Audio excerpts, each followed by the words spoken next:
Hello everyone, this is Clara Diaz from el Museo del Barrio's Public Program Department. Good evening.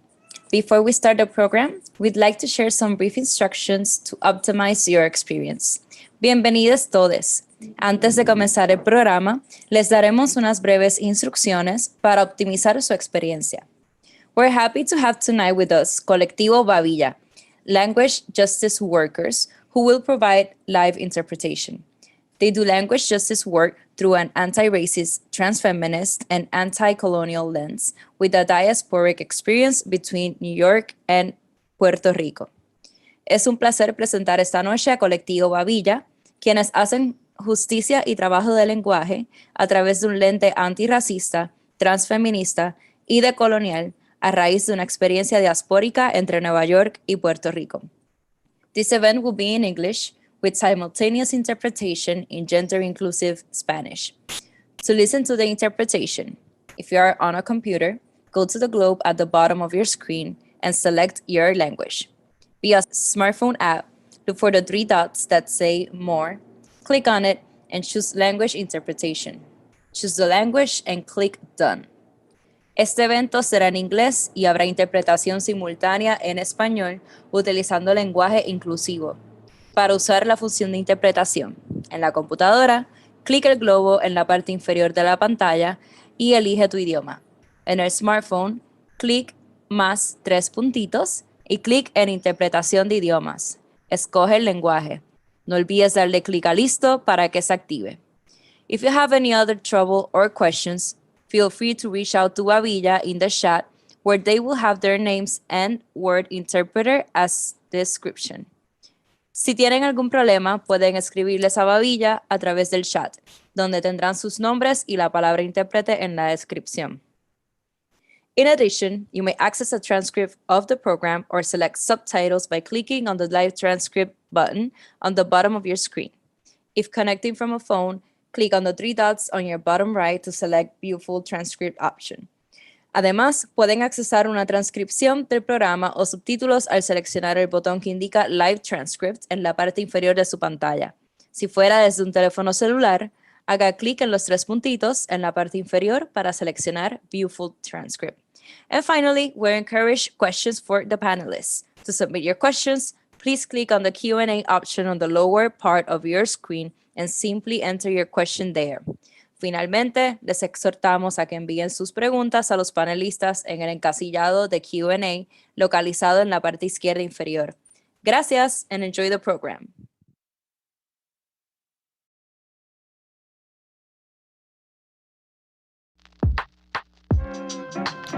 Good evening, everyone. Welcome to Estamos Bien, la Trienal 2021. My name is Patrick Sharpenel. I'm the Executive Director of El Museo del Barrio, and on behalf of our Board of Trustees and our staff, bienvenidos. In 1999, Deborah Collum and Carolina Ponce de León started a series of exhibitions titled The S-Files. More than 20 years after, El Museo is expanding this idea and bringing artists from all around the country. This is a moment to change the canon. This is a moment to rewrite the cultural history of the United States by including the voices and presence of Latinx artists. I would like to thank our Chief Curator, Rodrigo Maura, our Curator, Susana Temking, and our guest curator, Elia Alba, for conceptualizing, producing, and organizing La Trienal. Estamos Bien, La Trienal 2021 is made possible by the Jack and Natasha Gelman Foundation. Leadership and support is provided by the Rockefeller Brothers Fund. Commission works are made possible by Tony Bechara, and major funding is provided by Morgan Stanley and the Leonore G. Townley Foundation.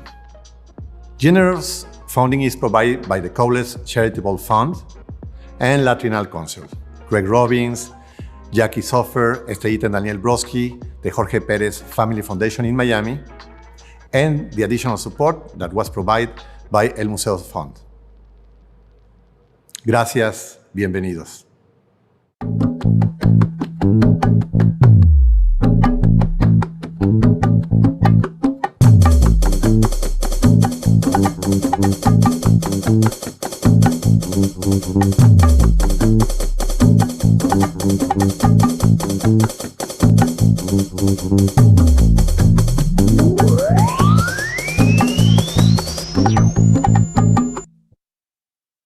I'd like to ask you to join me on a toast in honor of all the artists.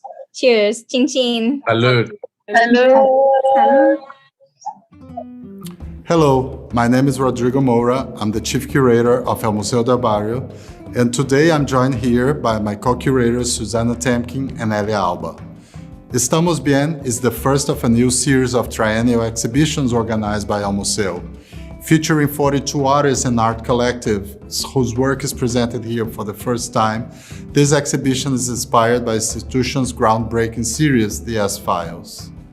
Following 2 years of research and studio visits by the curatorial team, Estamos Bien expands upon this legacy and extends its scope to include artists from throughout the United States and Puerto Rico.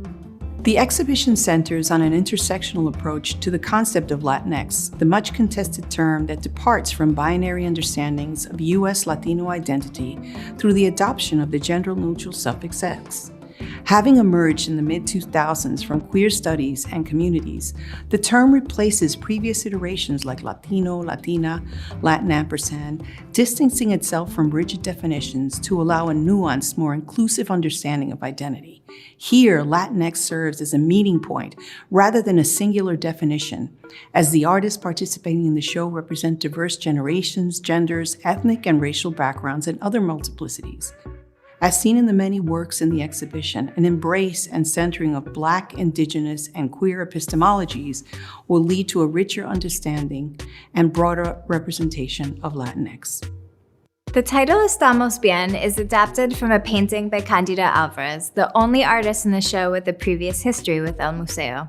A declaration of resistance, it is a phrase that simultaneously deflects and provokes, conflating sarcastic and positive tones. Estamos Bien also echoes the anthemic song by Bad Bunny.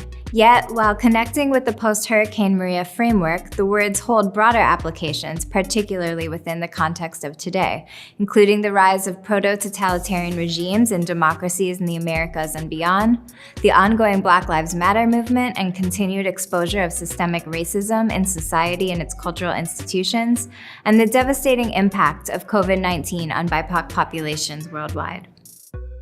Drawing from these positions and others, it is thus also the apt title, thesis, and guiding principle of the inaugural La Trienal. We hope you enjoyed today's exhibition preview, and we look forward to welcoming you to visit El Museo del Barrio soon. Originally scheduled to coincide with the 2020 U.S. Census and the presidential election, Estamos Bien has been reimagined to respond and adapt to recent events.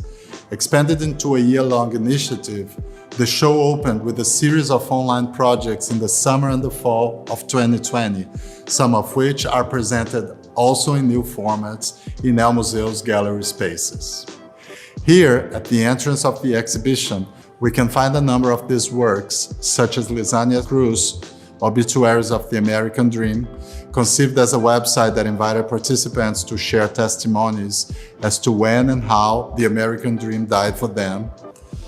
San Diego-based Collective Magpies Poet Exploration of Race Survey is a virtual platform that invited participants to complete an anonymous online survey that shifts standardized questions about race and ethnicity. Some of the answers are presented in an infographic. Hime Izquierdo Uguas online archive combines photographic portraits and audio testimonies of their chosen family, giving a poetic and intimate perspective of a community also presented as photos in the exhibition. 2 videos were also presented as part of the online projects. Poncili Creaciones Somos Podemos documents their creative protest performance in the streets of quarantine San Juan, while Michael Menchaca's The Wall focuses on the former president's campaign promise to build a wall on the border between Mexico and the United States. The first 2 galleries of Estamos Bien feature artists working in a variety of media, ranging from painting and sculpture to textile and video. These artists engage and subvert formalist art histories, introducing new perspectives and expanding upon a canon that has long prioritized European narratives. New York-based artists Lucia Hierro and Dionis Ortiz both engage with the language of minimalism, yet each introduce new visual codes into their practices. Drawing on his experiences with his father, Ortiz's large-scale floor piece, Let There Be Light, is composed of vernacular vinyl floor tiles and was specially commissioned for La Trienal. For her Rack series, Hierro engages bodega culture, whose references to commodities are echoed in Yvette Mayorga's pasteleria-informed paintings that subvert Rococo aesthetics, as well as Joey Terrill's pop art-influenced Resquache still lifes. Francis Almendariz's video montage similarly questions established hierarchies through a reminiscence on traditional foods. Traditions also influence the practices of Yanira Collado and Eddie Aparicio, who use such materials as rubber, cuava soap, carbon paper, and found glass in their interdisciplinary practices. Finally, although working in different media, Manuela Gonzalez and Amarilis de Jesus Moleski question the privileges of male hierarchies by creating works that subvert traditional artistic media and imagine new femme narratives. Many of the works in this room deal with ideas of representation and place. The work of Edra Soto, a site-specific commission for this exhibition, is an architectural intervention that harks back to rejas, or bars, that adorn the windows of Puerto Rican homes on the island. In the works of Michael Menchaca, Carlos Martiel, Esteban Jefferson, Groana Melendez, Simonette Quamina, Realis Vasquez, and Vincent Valdez, ideas of representation are expressed through the figure. And these, along with Roberto Lugo, Luis Flores, Dominique Dorso, Maria Gaspar, and Antonio Gomez, present to the viewer works that embrace indigenous, Black, and queer identities through popular culture, the vernacular, and history. The paintings of Vincent Valdez explore the widespread lynching of people of Mexican descent in Texas between 1848 and 1928. The photographs of Groana Melendez look to her Dominican family to weave a narrative between those living on and off the island. For Carlos Martiel's performance video, he becomes a living temporary monument to the bodies that historically and continue to be discriminated, oppressed, and excluded. This gallery features the work Estoy Bien by Candida Alvarez, a double-sided painting from her air painting series. The work was created in the wake of Hurricane Maria and reflects her response to people who would ask how she was doing. Her response, Estoy Bien, is written in the blue thought bubble behind me and is both elusive and emotion-filled, and helped inspire the title for La Trienal. Other works in this gallery also reflect on personal ideas related to the family, the home, and healing. For example, Jime Izquierdo Ugas's portraits of their chosen queer family show their family and friends at different sites throughout New York City, Lima, and Miami. Fontaine Capel's painterly architectural rendering of a New York City apartment building is a reflection on her own family's experience with gentrification. Nearby is an installation by Juan William Chavez, which reflects on his work as a social practice artist, gardener, and beekeeper, making a comparison between the collective actions of the hive and protesters. Scenes of protest are also on view in Poncili Creaciones' fanciful Somos Podemos video. Next door, we see 2 works that reflect on institutional critique. Justin Favela's mural-scale rendering of Carlos Merida's Popol Vuh fills the gallery and draws from El Museo's own collection holdings. We also see a retrospective exhibition of the 17-year history of the Museum of Pocket Art. Culturally, we have ideologies that place value on certain things as opposed to others, and in some cases, completely erasing them. The works of Hector Garcia, Nugent Smith, Yelaine Rodriguez, Maria Jose, and Sandy Rodriguez speak of the power of ambiguity and healing while highlighting different epistemologies of knowledge. The artists share a desire to contest repressive orders and to speculate on new forms and aesthetics, developing new vocabulary through a reworking of historical configurations. The work of Hector Garcia synthesizes his interest in queer culture through craft traditions that are strongly rooted in Mexico, creating hybrid forms that resist classification. Yelaine Rodriguez's photographs, objects, and performances look to Afrosyncretic religions of the Caribbean as a way to transcend difference and elevate the collective community. Sandy Rodriguez's series, titled Codex Rodriguez Mondragon, draws on the tradition of the Codex, a type of ancient manuscript created in the pre- and post-Columbian eras to examine the intersection of history, color, medicine, and culture. And in this gallery, we finish our walkthrough of Estamos Bien La Trienal 2021 with works by Vic Quezada, Patrick Martinez, and Carolina Caycedo. These works are evocation of places. They speak of urban landscapes, social landscapes, and the world we all live in. With this, we would like to thank all the artists who made this exhibition possible, and also to invite you to stay connected for a short preview video of the recently printed publication of the exhibition. Stay tuned for that and for the panel discussion at the end of the program. Thank you. Gracias. Obrigado.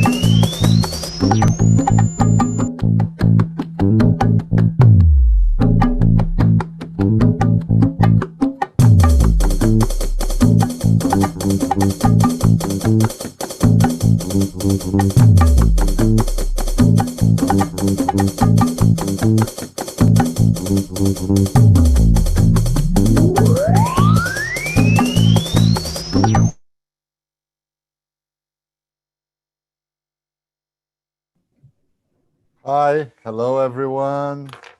Good evening. Now we're back. Now we're live. Same people, different timing.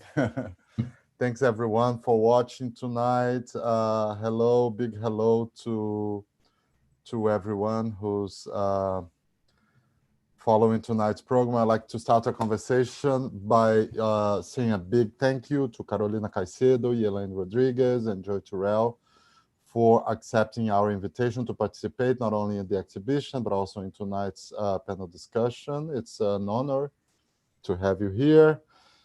So the purpose of this, we'll skip very formal introduction so we can have a more conversational format. The purpose of this conversation is, frankly, to point out to a few interests of Estamos Bien and also to speak about the context in which the research of the exhibition took place. And in this regard, I'd like to note that this is the first time that our museo does a nationwide survey with participating artists from outside the New York area. And Joey and Carolina are joining us from LA tonight. When we started to work in this show, we discussed a lot about the framework in which we wanted to frame identity, but also how we want to reflect the long-term commitment of El Museo with both social justice and the art of the present, right? With the S-Files that were mentioned before, an ongoing series of exhibitions, but actually much earlier than this is one of the main aspects of the museum's profile, is that it was always very engaged with the art of the presence, of the present and with the present. So I think it's important to say that these are factors that we wanted to emphasize in the show and in the works present. No? So I guess my question is about or just, my initial provocation for all the panelists. It's about the change we all went through in the last year or so, right? And the exhibition really documents and talks about some of these changes, a time frame that goes roughly from Hurricane Maria in 2017 and the presidential election in 2020, roughly, but also with the global pandemic having occupied a big space of our interests, changing our lives, changing our plans, and also the Black Lives Matter protests in the summer of 2020. So I wanted to just ask you, especially the artists, how do you feel? ¿Cómo están? How do you feel about all these changes that have happened in the last year or so? And how does that impact your work and your perception of the art world? Is it different to be in an exhibition now than it was before everything that happened now? In our case, we really reimagined the show with the online projects. But I wanted to start by hearing from you a little bit about the changes and the impact of the changes in your work. And I would like to start with Carolina because of alphabetical order. So thank you so much. Hola, hola a todos, everyone connected, todos los amigos que están conectados, qué emoción. Bueno, thanks for inviting me to be in this panel.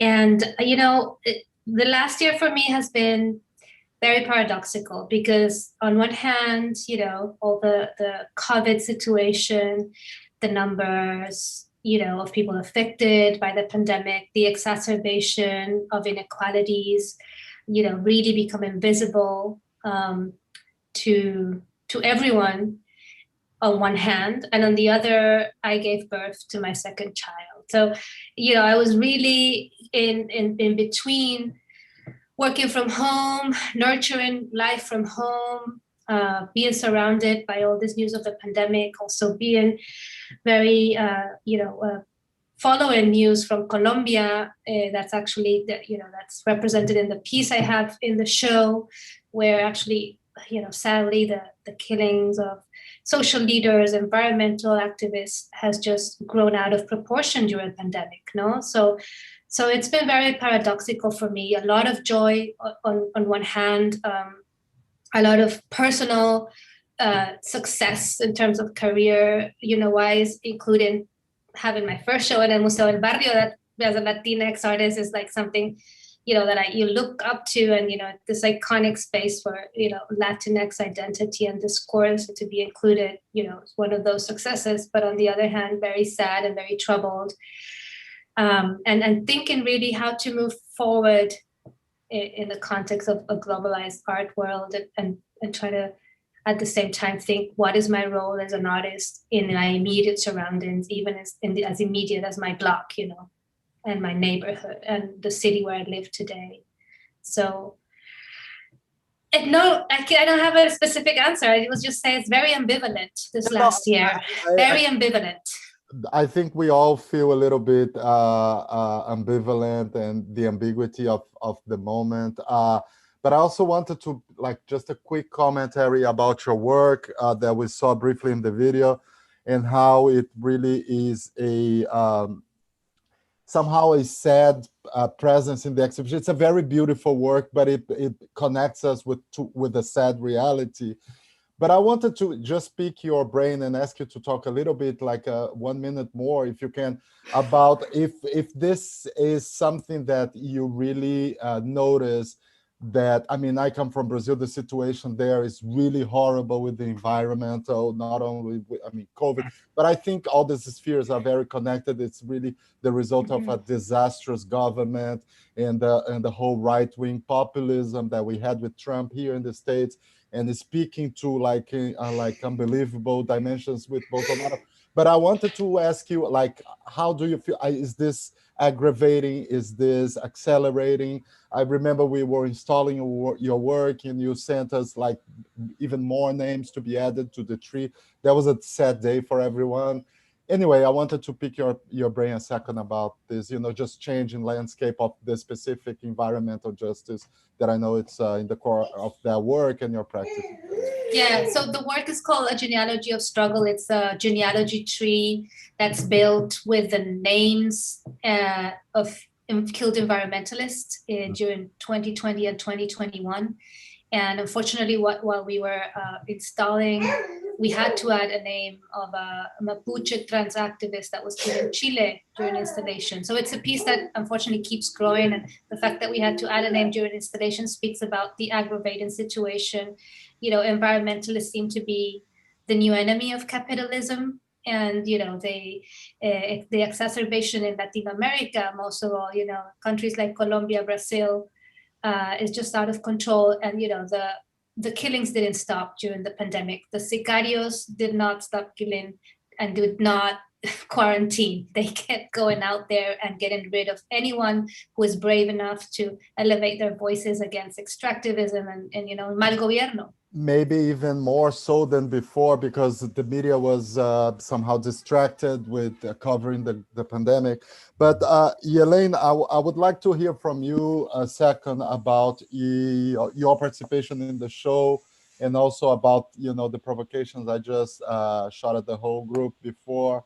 If you can share a little bit with us.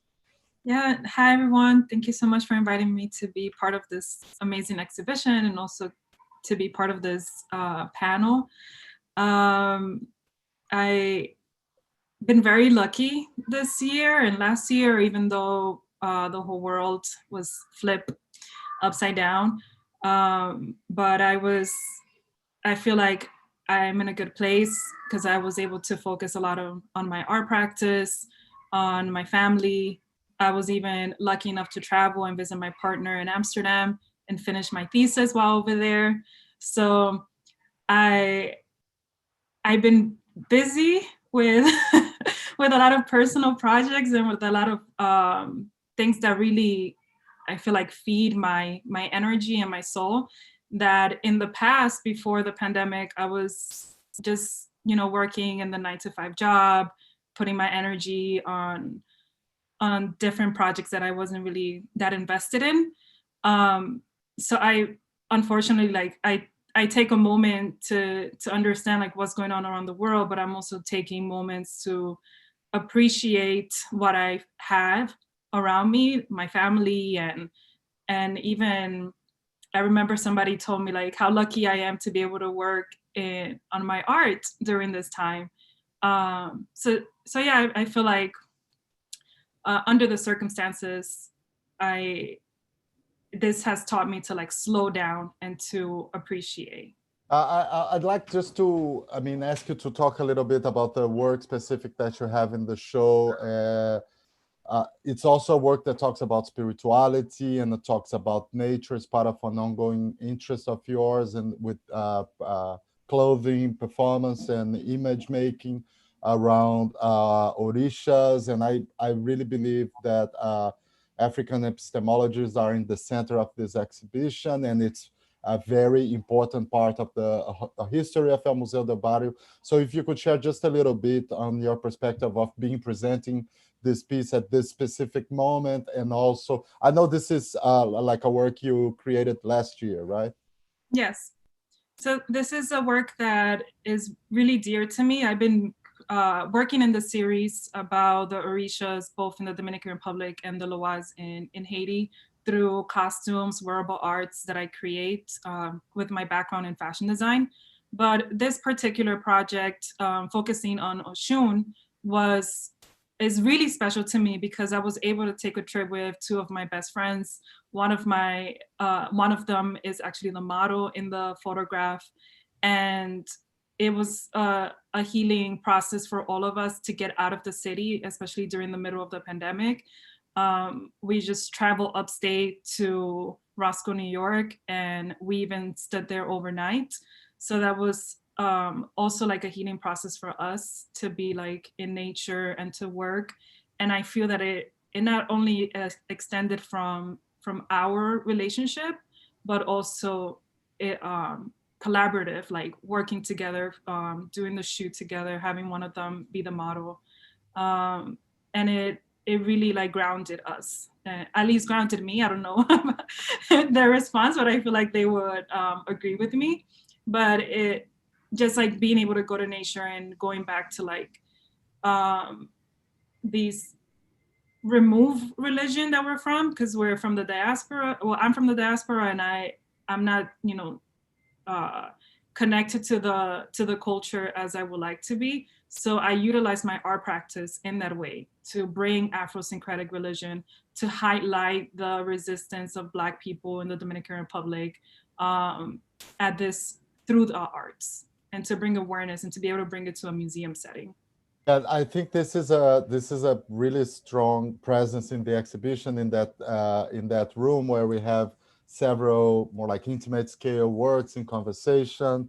But also, I 100% agree with you that the attention to the planet we live in, we realizing that we are nature, that we don't go to nature, we are nature, we need nature. It's something that I would like to believe that this pause that we all went through, help us to realize about. So I think, that's what I'm doing tomorrow, by the way, to try to get to near the ocean and just spend some time. But Joey, I would like to invite you to join us in this conversation and talk a little bit about your perspective on everything we're saying. Your paintings, the still life series that we are very proud to be showing. I have to say it's a big hit in the show. People are really digging, and we feel very honored as curators to be showing this body of work to a lot of people who are not familiar with them. But you also have very faithful fans in New York who come to the show and see these paintings, and they are like just thrilled to see them. And I know this is a very important to you. I think a lot of your work deals with your biography, with your history, but I know this work specifically speaks about the pharmaceutical industry, the way you insert the HIV pills in those fantastic, luscious, still lives full of meanings and sexuality and consumerism, icons and symbologies, sort of beautiful, beautiful arrangements.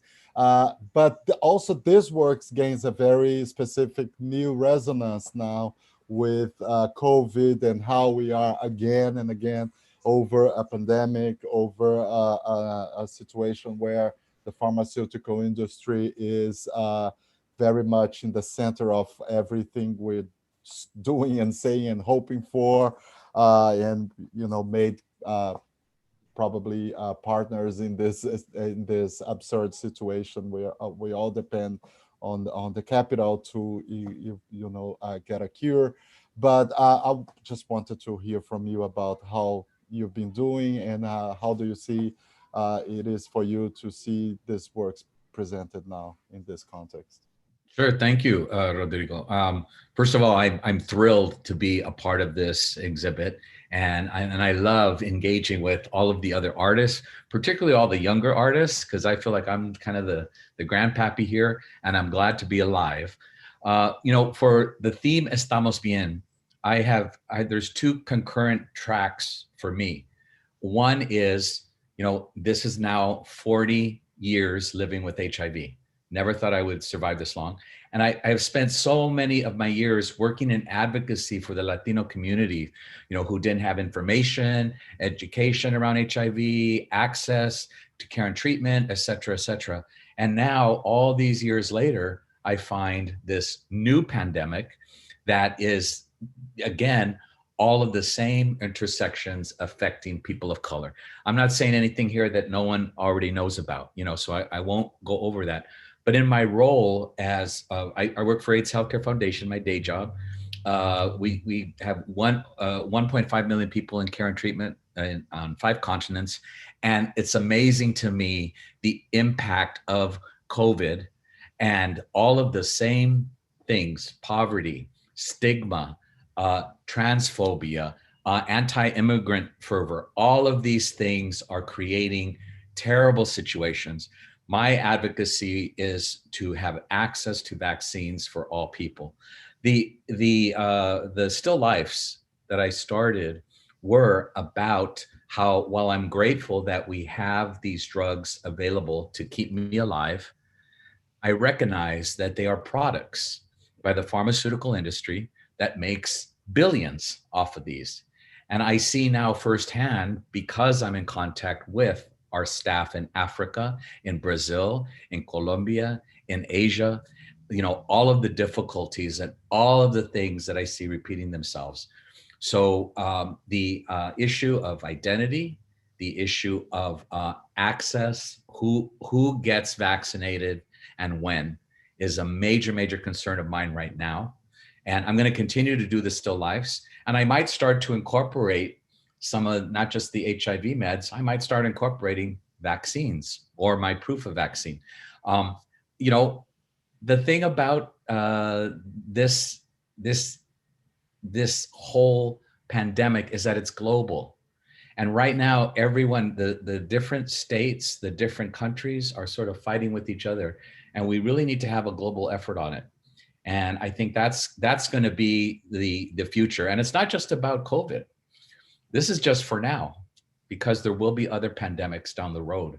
So estamos bien regarding HIV. And I got my second shot. So in another 10 days, I'm going to be vaccine safe. So Joey, yes. maybe I'd like to ask you just something to note from the curatorial side. Sure. Actually visiting you and Carolina, Los Angeles was the last place that we actually got to travel as a group. Luckily enough, we've been working on this show for more than 2 years. So we had, gotten some good travel time in. But, we think about LA, it's very poignant for us because it was really the last opportunity that we were able to be really face to face with artists, really be able to have some studio time. And well, I wanted to point out that of the 3 artists that we have on the panel, only Yelaine has actually seen the show in person because both of you are in California. Hopefully now that you have the vaccine, maybe, you'll be able to travel somewhere down the line. But I'm curious how it feels to all of you. You mentioned about the beauty of getting to dialogue with artists from different generations and places. And that was really a goal for us with doing this show that, in a way is thwarted by this whole situation. So I'd love to, get all 3 of your perspectives on maybe the frustration, but hopefully also some of the opportunities that we've had together. Because I feel like we have a very special cohort in a way, having gone through this as a group. Well, I'll let Carolina start, and then I'll be able to pitch in because I know I can get talking a lot. So please, Carolina. No, to see, earlier the works included, to see the video, to be surprised by some of the artists that I didn't know about actually, so I love when that happens, when I'm in an exhibition and I don't see the usual suspects, and that means that, oh, okay, so there's some risk taken here. Yes, I like this. This is my kind of boat. And to see the threads that connect, the works of, our works is it's just inspiring. And, there's a lot of things that happen in the art world that are dismaying, but when things like this happen, then you're like, okay, yes, I'm in the correct place. Okay, let's do this. And again, to be able to participate of that discourse, wider, broader discourse of Latinx art is always satisfying because, living in Los Angeles where there's so many publics and scenes, you're not all the time in conversation with your Latinx peers. and to have opportunities to have those kind of discussions, conversations, those threads kind of woven between your works. Well, it's always, I always feel grateful for that. Yelaine? Yeah, similar to Carolina, I felt that I only knew like 5 of the artists. I went to see the show yesterday. So out of 42 artists, I only knew like 5 of them personally, and then some of them I was aware of, but not a lot. So that was a really pleasant experience to see all this new work. And then also to see the threads within our work and how familiar some of these pieces were to me, like that I was able to connect with as well. So that was the impression that I got from it, from being there yesterday. Yeah. Well, I'll just say that I've already, excuse me, I've already made my plans to be visiting New York with some friends, and I'm intending to actually conduct my own little personal tours. One of which will be, I've already just communicated with Griot Circle, which is an organization that focuses on LGBTQ seniors of color, and they're located in Brooklyn. And I'm already making arrangements to give them a tour. I've engaged with them, as well as other staff and friends that I know in New York. And for full disclosure, I lived in New York for a little while, 1980 to 81, which, is where I got infected with HIV. But I used to go back and forth all the time. So I feel like New York is my, second home, so to speak, even though I am a native Angelino. We were in love with your New York paintings when we visited you. So it was like a difficult decision to go for the still life, but we're very happy we have gone for the still lives. But the New York paintings, those narrative paintings, especially the one with the John Lennon shooting scene, and that was beautiful. Thank you very much. The one thing regarding, as I said, living 40 years with HIV, I've told everyone who will listen to me that I did not survive 40 years with HIV to die of some stupid coronavirus and not have access to a vaccine. And so I'm really invested in wanting, to push this new administration to definitely fulfill its promise of vaccines for everyone, and then globally as well. But the other thing about this is that I should say that, again, being older, back in the 70s, back in the 80s, the artistic circles that I was involved in were mostly Chicano, mostly in LA. And we had to actually call each other on the phone. We had to go and meet each other, to eat and engage and talk and look at work. Whereas with the onset of social media, it's amazing to me that I now am in touch with and networking with folks all over the globe, literally. And they've been exposed to my work, mostly virtual, online, and vice versa. And I feel like I'm so much more in touch with so many young Latinx artists, and I'm thrilled. I'm thrilled about that. And anyone out there that's listening that wants to continue to engage, let's do it, please. But I'm looking forward to being there in person within the next month or two.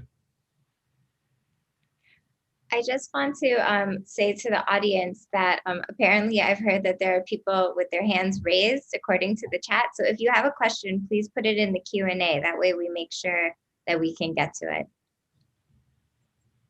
Well, I have like some specific questions for the artists pertaining to their work. I had a lot of questions for you, Joey, but you answered them all because you answered them all because having lived in New York in the 80s and thinking the way people that were doing work about AIDS, it was a lot of AIDS activism. Yes. It was really about that. And then the 90s kind of flipped into something else. Mm-hmm. And you talked about this like ambivalent feeling around the discussions of AIDS versus the way it was in the 80s. But I think you kind of answered that because I too felt like, especially when we decided to go with those paintings, they feel like they resonate now even more. And that was done. And when we selected them, this was pre-COVID. But there was many, for me, there was like parallels, having lived through that time between what you were presenting and the AIDS activism. They feel more activist, that ambivalent feeling doesn't feel ambivalent in those paintings, if that's how you were feeling. But anyway, that was more of a rhetorical than an actual question, unless you want to add something to that. I'll add a little something to that. So, I think if you look at the work, you can tell that it's obviously, first of all, I love color, right? So they're very colorful. I also, though, have mixed this sort of assemblage of items that are very familiar to people, roses, Coca-Cola, things like that. And then there's the HIV meds. And my goal was to have people come and look at the work from different perspectives. And I would have people come in and say, oh, I love this. I love the flowers. I love the fruit. I love this. But what are these pills? Because what I was discovering was that, well, all these things are familiar to me as they are to anyone else living with HIV. The rest of the world, unless you're directly involved, you don't know the names of the pills. They're unfamiliar to you. So I was trying to put this blending of the familiar with the unfamiliar, and in a sort of surreal, colorful way. So yes, And it definitely came across. I mean, it definitely came across. Definitely. So my question now is to Carolina, because what a powerful piece that is. I'm so glad when we were looking at your work, we were looking at different objects and how that would fit within the context. And I'm glad we landed on this, because this whole conversation about the environment. But what's interesting to me is that your focus is mainly on environmentalists that have passed or were killed outside of the US. And I'm curious if you have encountered or have been not a little bit apprehensive about outing, because I do feel we've had that similarization here in the United States, but as in everything, we're never truly aware of what's going on. So I'm curious to know if that's ever been something that you've thought about, or something that you've been hesitant about, or just the focus is what it is. Well, the case of the United States, people are not getting killed like all across Latin America, and actually the piece includes, it's a worldwide view. So in the last years that the piece surveys, there hasn't been any killings in the United States, and I was focusing more on people who have been killed. Because at some point we discussed, should we include people who are legally harassed, which is more the case that happens here in the United States, in Canada, though they're by surprise, because I've done this piece before, and it kind of, whenever it's done, it kind of looks at the last 2 years, because there's so many killings that it's impossible to even include more than 2 years or a year and a half, unfortunately. Surprisingly, there was a case in Canada last year, which was the first in this piece. But so for me, it was important to focus on the killings, because then you see where that environmental struggles are really hard, and where the extraction is going on, which is in the global South. Latin America, the Philippines, Africa, Asia.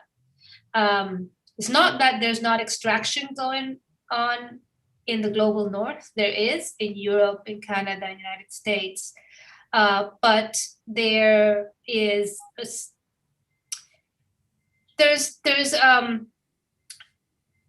different policies in place that allow for the companies to operate in different ways, and however, those who oppose, for example, the case going on right now in Minnesota, Stop Line 3, Enbridge is constructing, trying to expand a pipeline to bring tar sands from Alberta, going below the headwaters of the Mississippi. And it's indigenous women from the Anishinaabe people, holding that line there for 7 years already, and now the construction is going on.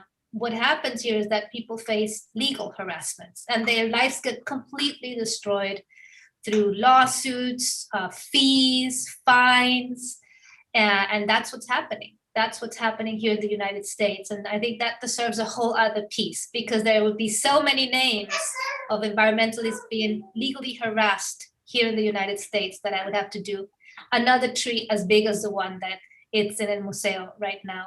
So we decided to focus on the killings, also because that highlights the locations where that, you know, the front line is more like bloodier. It doesn't mean that it's not as intense and as strong, but we do in the United States, there is a lot of legal harassment, and thank you for bringing that up, because that's something I look into too, and I'm interested in highlighting. It's just not highlighted in this piece.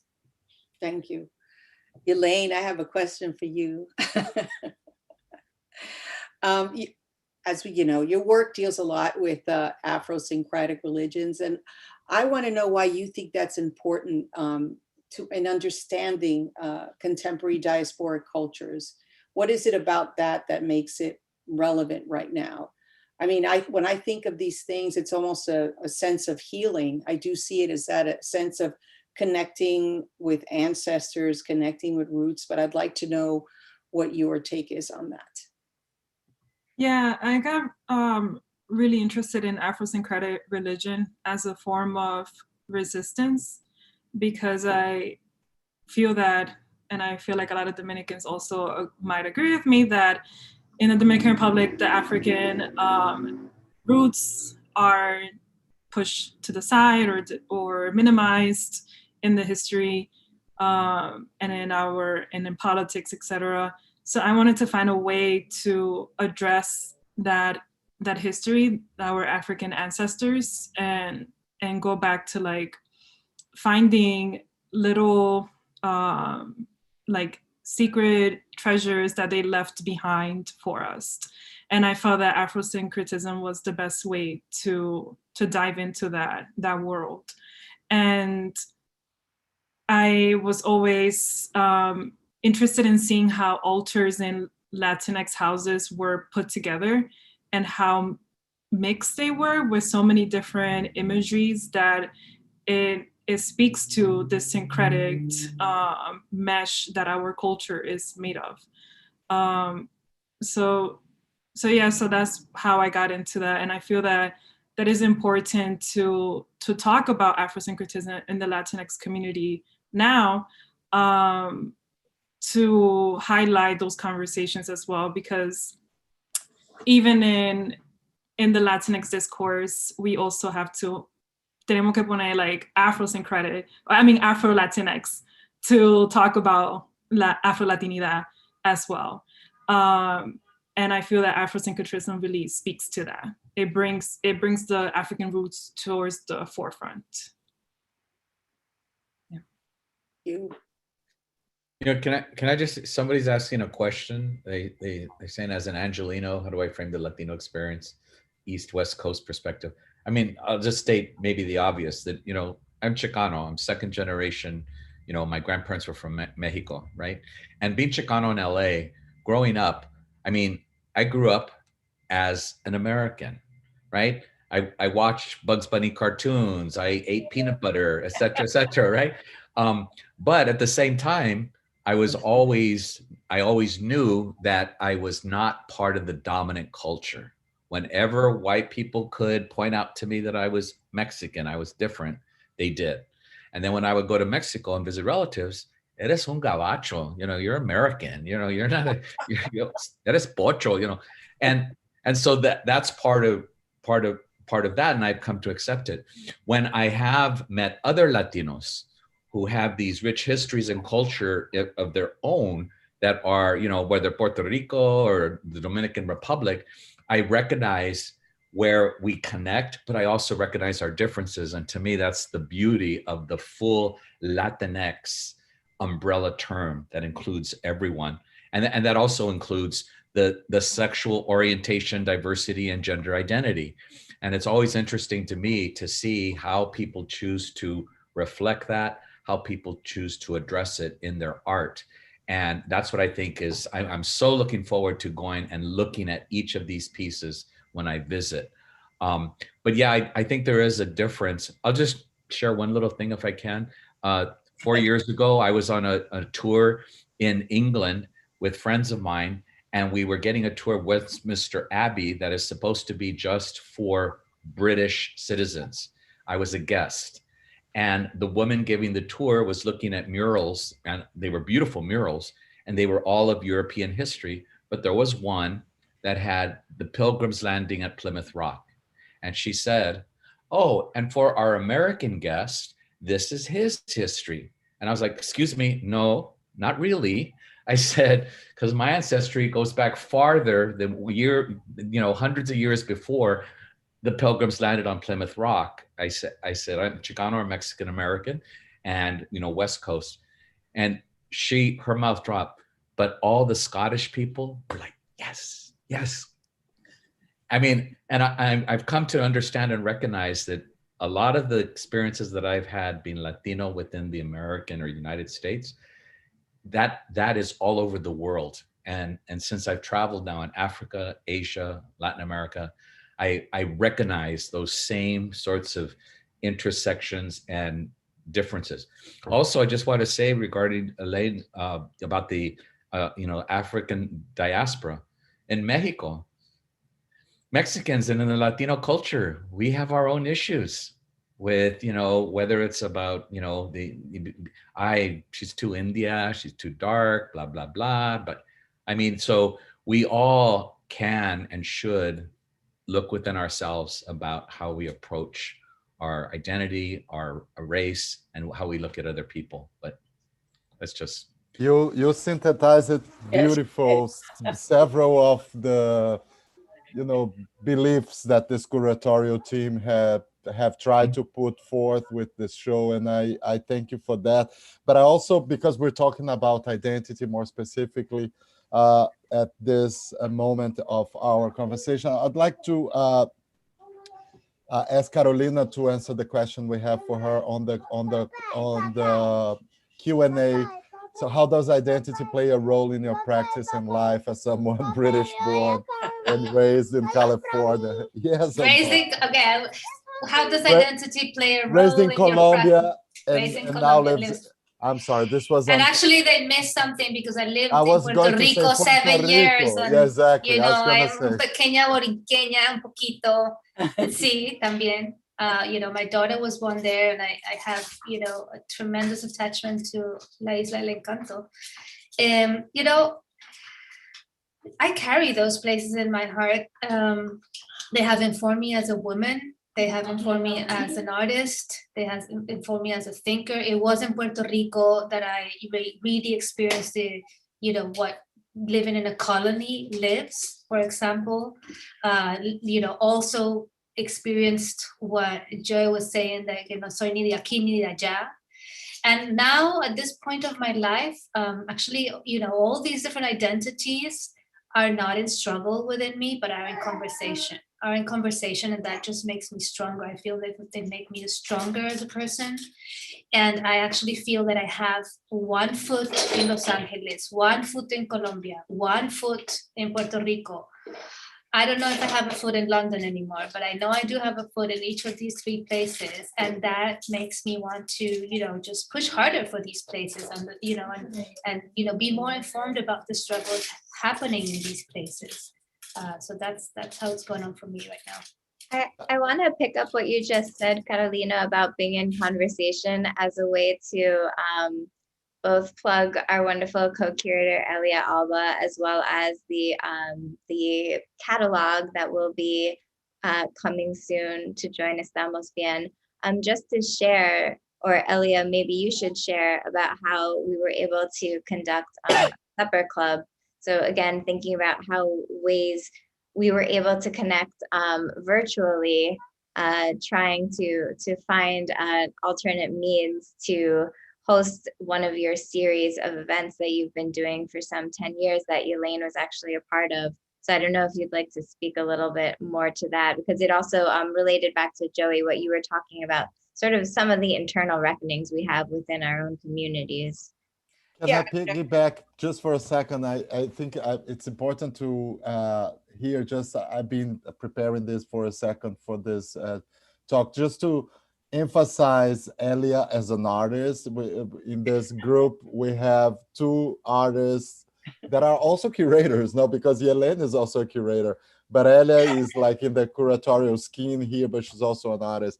So, and I would just want to say, like, full disclaimer, your artistic practice was very important for the curatorial process of this exhibition, and your understanding of the space, of the art space as a space of dialogue, as a space of, like Carolina said, of not having to decide between one place or the other, but bringing places together to feel stronger, to grow stronger as artists, as curators, as institutions, was a major, not only inspiration, but a major tool of work for this exhibition. So just piggybacking on your question. Thank you so much for that blow up. Yeah, the Supper Club was something I started as a way of kind of bringing together folks of color, not just Latinos, but Latinos, Black and brown folks, you know, African Americans, South Asians, as a way to dialogue amongst ourselves. And like you said before, Joey, there are the differences, right? The differences were always there. Sometimes the difference is nominated, but it was always like a meeting place. And how do we come to terms with our similarities? And how could we be stronger as people of color when we come together? So fast forward to the dinner, we initially were going to publish an older dinner that I did in 2017, which was about Latinidad and the issues of race within Latinidad. But then, you know, my curators, Rodrigo and Susana, felt it might be better to bring some of the artists together. Yelaine was part of it, Vic Quesada, Patrick Martinez, Vincent Valdez, I know Dom Durso, and Maria Gaspar. I think I have everyone, yes. And us, and we came together, and this was like one of the things that we talked about. We kind of unpacked the idea of Latinx, because as I said in my intro in the video, it's a very contested term, and people feel there's like a lot of pushback because people feel that we're, you know, like trying to erase, you know, which is then playing into the American ideal of melding pot. But Latinx is so not about that. Latinx is really a placeholder, an umbrella, a space, a destination. And we really talked about that. And I think you guys have been, you know, saying that in the conversation, because we can only get stronger if we're together.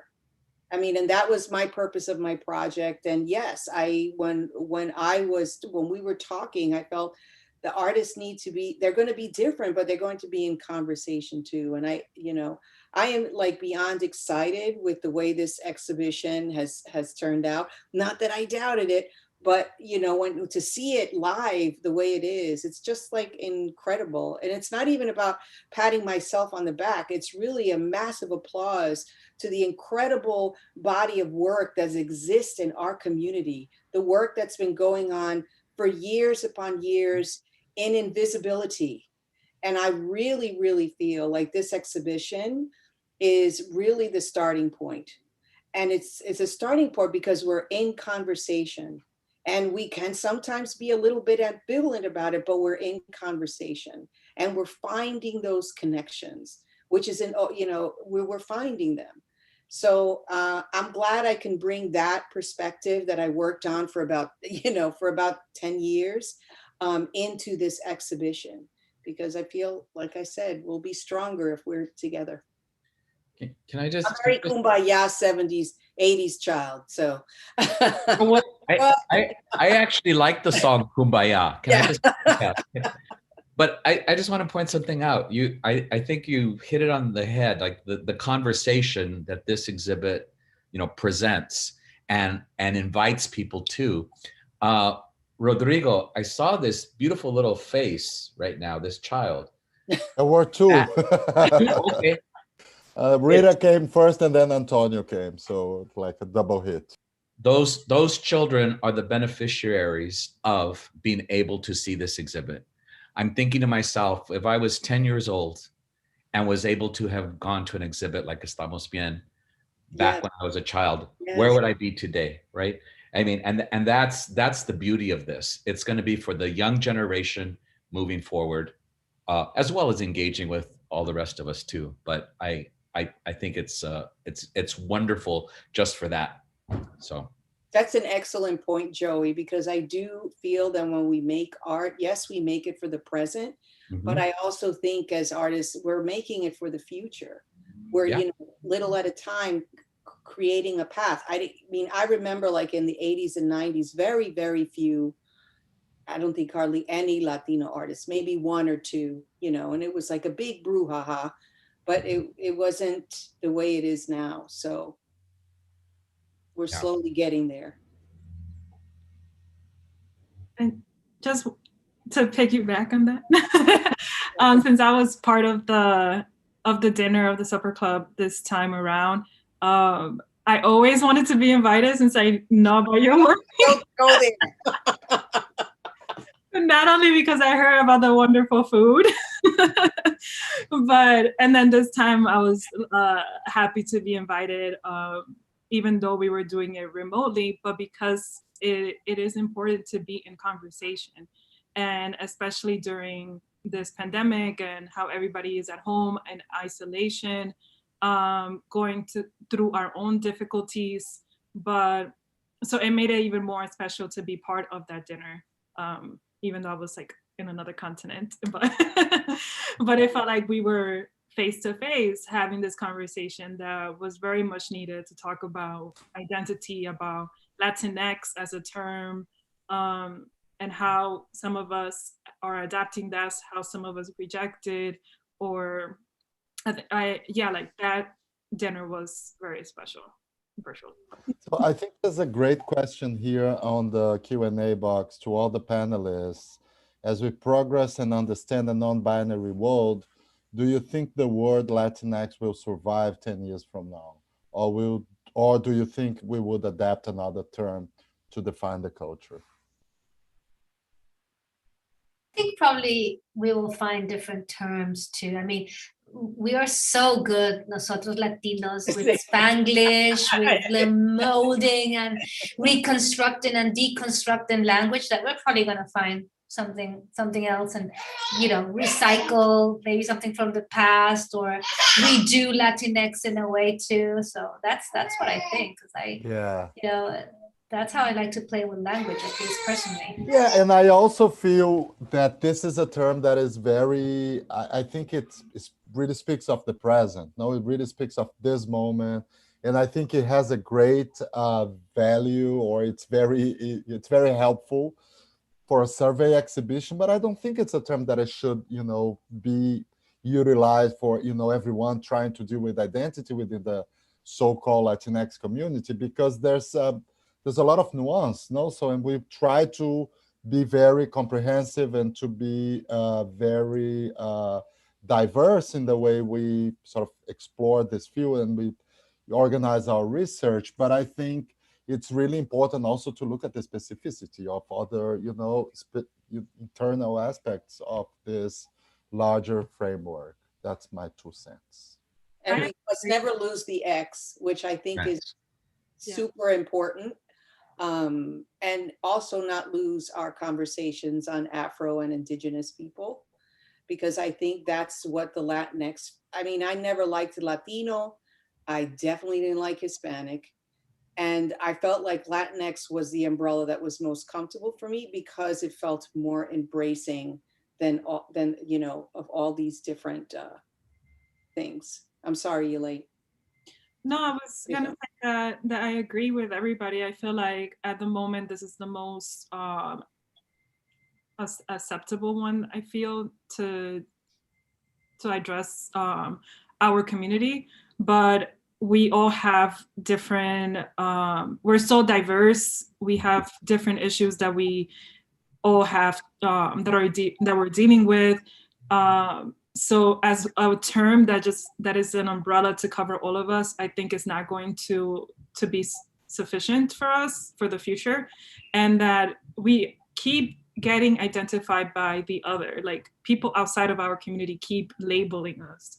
So until we finally decide to choose or find the words to identify who we are or how we want to be identified, I don't think we're going to land on one specific term. But Latinx at this moment, well, for me, Afro-Latinx at the moment is the best one.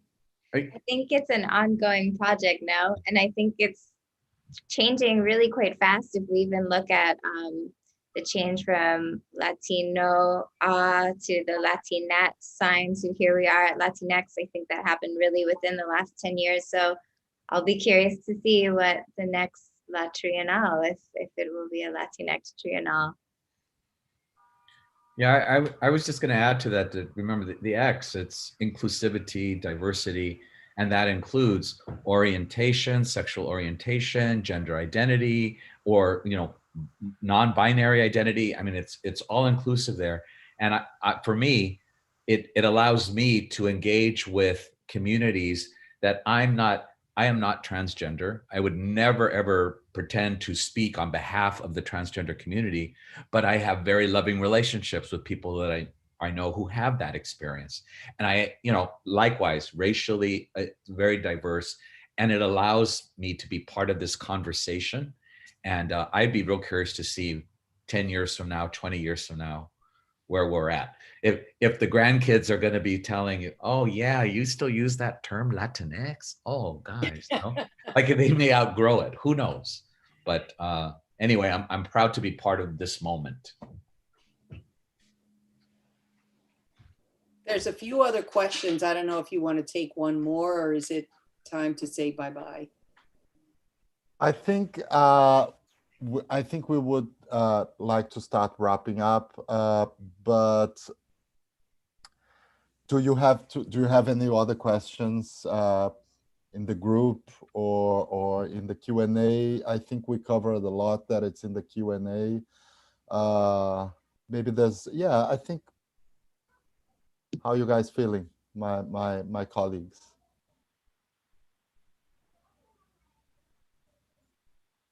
I have to pose this question because it's really interesting, and this goes to all.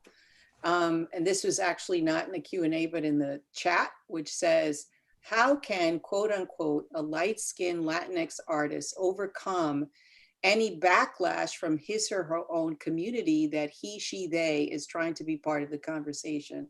So does a light-skinned person not part of the conversation? I don't think so, but. Yeah, I mean, just in my opinion, I have cousins that have, blonde hair and green eyes. I mean, and I have cousins that are half Black, half Mexican. I mean, it's, to me, again, inclusivity is the key. And so I just say, how do you do that? Just join in, assert yourself, and speak, engage, create, love. Respectfully. Respectfully, yes, absolutely. Yeah. I mean, there are issues of colorism, right? There's always the privilege of the lighter skin. There definitely is. And this is something I think that we're all, I think, consciously, we're trying to, push against that. But I don't, I personally don't feel a person who's Latinx doesn't have the right to participate, providing if there's like respect and listening and understanding, and checking your privilege too. I think Lucia Hierro, another artist in the show, had a great comment in the chat about understanding our privileges within the community. Yeah. And I think that's a great point of departure for everyone, wherever you may land on the spectrum. Maybe I'd like to pose perhaps one more question from the chat, because I think it might be a good, I hope, way for us to think about what we as curators and you as artists are hopeful for with this exhibition. And that has to do with the art historical canon and the historical omission of Latinx representation. What's to be done? Should the canon be dismantled, expanded, or ruptured? And as curators, I know this is something that even in my portion of the video I touched on, which is thinking about the canon, subverting the canon is a word that I like to think about, certainly expanding. And I'm curious for the participants in the show, even what you think the show perhaps may mean. Does it contribute to the canon? Does it change it? Does it shift it? Sorry, Rodrigo. No, I was just thinking that this is something also that we discussed a lot about between us. The fact that, I mean, obviously the term Latinx encompasses a lot of things. No, the whole Latino experience in the United States, it's a notion, right? But one thing that I think we all agreed on is that we wanted to make a case, and I think the museum is so important on this, and the mission of the museum, the show I worked on before, the Taller Boricua Historical Survey, is the fact that the contribution of Latino artists in the US art history is not recognized enough, right? So I think this background of the US art history is fundamental. We're not talking about art from Latin American artists being done in the United States, but really about the contribution to the US art history. And I think this is something that we all watched in Marvel, you know, as we put some of the rooms together, how they really talk about this more Eurocentric lineage, but to, I mean, excuse my language, to fuck it up a little bit, no, to make it much more not only diverse and inclusive, but to make it much more like the society we live in.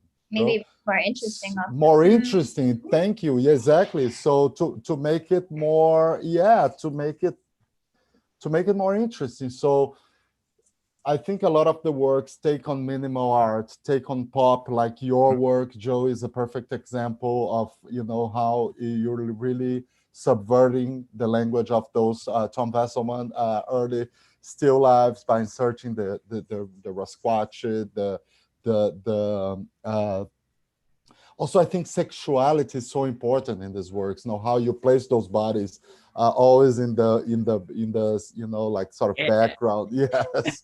Anyway, that's. But I want to say something piggybacking on Rodrigo is also to connect the discourses going on in, you know, American art practices and American art context with what's going on in the rest of the Americas too, you know, and I think that's what we do as Latinx artists operating in the global north, is that we're throwing connections, you know, formal, discursive, theoretical, and, you know, spiritual, sexual connections to the rest of the Americas, you know, and it's part of that, you know, again, multiple identities live in and in conversation, and I think that's not only contributing to the canon here in North America, but also you know, looking towards the rest of the continent and really having that hemispheric perspective. I think that's a big contribution. Yeah, I think one of the biggest issue with this is that the Latinx community is always looked upon as an immigrant or an outsider, and we're not seen as American, as part of this history, even though we've been here for so long. So the omission of Latinx artists in the discourse of our history, I remember I went to school at Parsons and we rarely talk about Latinx artists. It was either Frida Kahlo or Diego, and sorry, music in the background. It's a prank, so no. But yeah, like it's just really frustrating that I was going to school, but I also had to learn on the outside. And as like Rodrigo talked about a little bit, that I do curatorial work, going into doing studio visit became my art history class, because they were not teaching that at the university. Yeah. Because I feel like we continue to be seen as outsider, as the immigrant, as foreigners. Can I just add one thing? I'm struck by when you said you were at Parsons and you were studying Diego Rivera and Frida Kahlo. Like, you can thank us Chicano artists from the 70s. From, the fact that we were promoting and talking about Frida and Diego, and the art world was like, what, who? Especially Frida. Everyone knew Diego Rivera, but well, she was the wife, right? I mean, that was the level of, and anyway, but I think that, one of the things that you're talking about reminds me of something, this whole discourse last month about Black history. And essentially, I ended up saying to a couple of folks, like, Black history is American history, period. American history is Black history. It is what it is. You cannot look at American history and somehow erase that part out. How? Where? If you're going to be authentic and accurate. And, there's been so much erasure for the African presence, for Latino presence, indigenous, please. Yes. So we've got a lot of work to do. The indigeneity, I think it's such a wonderful answer to this question. Now, you mentioned this before. You said my legacy was here much before any of these landmarks of official American history through colonization, So this legacy is here. I mean, this culture was here before.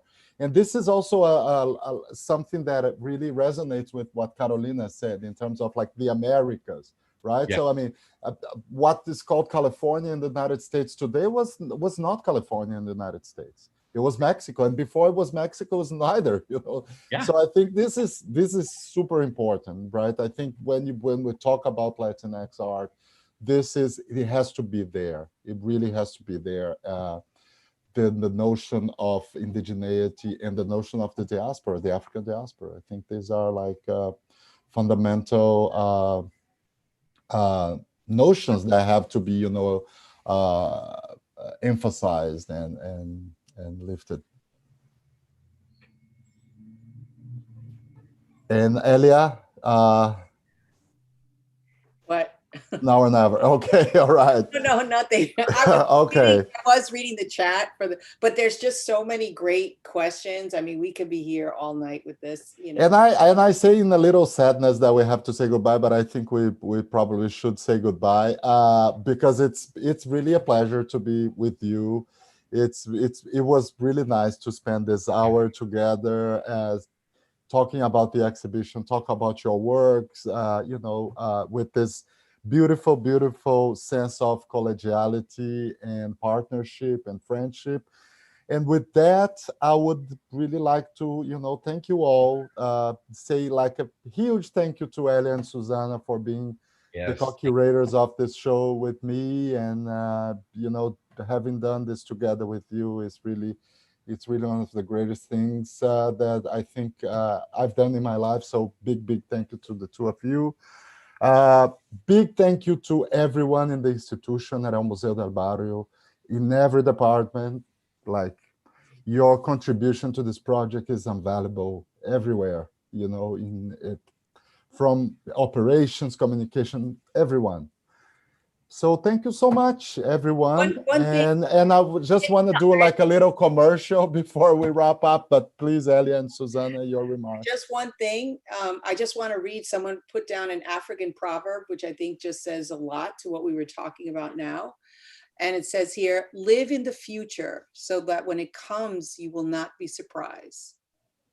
I just thought that was great. Go ahead, Susanna. I just want to thank all the artists, our panelists here, and I know we have a lot of the Estamos Bien artists with us here today, and hope to see you soon in vivo together. 100%. So the exhibition is open up to September 26th. The museum is open Saturdays and Sundays, 11 to 5.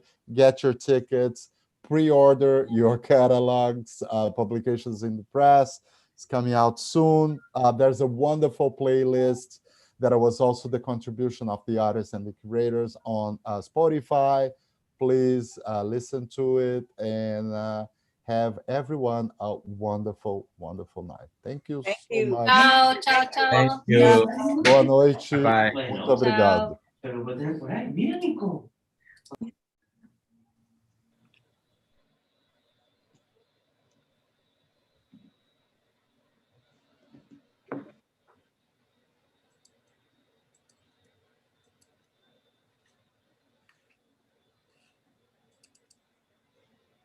Okay.